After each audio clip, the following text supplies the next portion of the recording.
తీసుకున్న వాళ్ళు తప్పకుండా తెలుసుకోవాల్సిన పాయింట్స్ ఇవి. మనలో చాలామందికి లైఫ్‌లో బిగ్గెస్ట్ డ్రీమ్ ఏంటి అంటే ఒక ఓన్ హౌస్ ఉండాలి అని.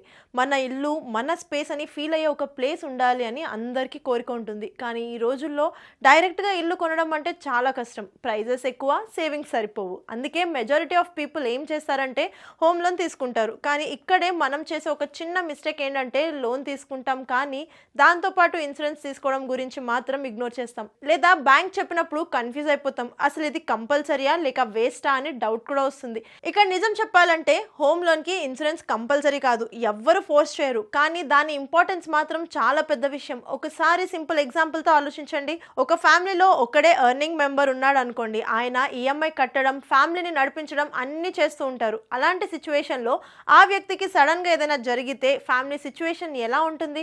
ఎమోషనల్గానే కాకుండా ఫినాన్షియల్గా కూడా ఇంకో పెద్ద ప్రాబ్లం స్టార్ట్ అవుతుంది. ఎందుకంటే బ్యాంక్కి మనం ఎలా ఉన్నా పర్లేదు, వాళ్ళకి ఈఎంఐ కావాలి, లోన్ క్లియర్ అవ్వాలి, అంతే. అప్పుడు ఆ బర్డెన్ మొత్తం ఫ్యామిలీ మీద పడుతుంది. కానీ కొన్ని కేసెస్లో ఇల్లు కూడా సేల్ అయ్యే ఛాన్సెస్ ఉంటుంది. కానీ అలాంటి సమయంలోనే హోమ్ లోన్ ఇన్సూరెన్స్ మనకి రక్షలాగా పనిచేస్తుంది. మనం ముందే కొంచెం ప్రీమియం కట్టుకుంటూ వెళ్తే ఒకవేళ లోన్ తీసుకున్న వ్యక్తికి ఏమైనా జరిగితే మిగిలిన లోన్ అమౌంట్ని ఇన్సూరెన్స్ కంపెనీ క్లియర్ చేస్తుంది. అంటే ఫ్యామిలీ మీద ఏమి బర్డెన్ పడదనమాట. ఇల్లు కూడా సేఫ్గా ఉంటుంది. వాళ్ళకి అట్లీస్ట్ ఒక టెన్షన్ తగ్గుతుంది. ఇక్కడ ఇంకొక ఇంపార్టెంట్ పాయింట్ ఏంటి అంటే బ్యాంక్స్ చాలాసార్లు ఇన్సూరెన్స్ని కంపల్సరీ లాగా చూపిస్తారు. ఇదే తీసుకోవాలి అని చెప్తారు. కానీ నిజం చెప్పాలంటే మీకు బయట ఇంకా బెటర్ అండ్ చీప్ పాలసీస్ కూడా దొరుకుతాయి. ఎస్పెషల్లీ టర్మ్ ఇన్సూరెన్స్ లాంటిదన్నమాట. ఇది తక్కువ కాస్ట్తో ఎక్కువ కవరేజ్ని ఇస్తుంది. కాబట్టి బ్లైండ్లీ బ్యాంక్ చెప్పింది విని ఇమ్మీడియట్గా సైన్ చేయకండి.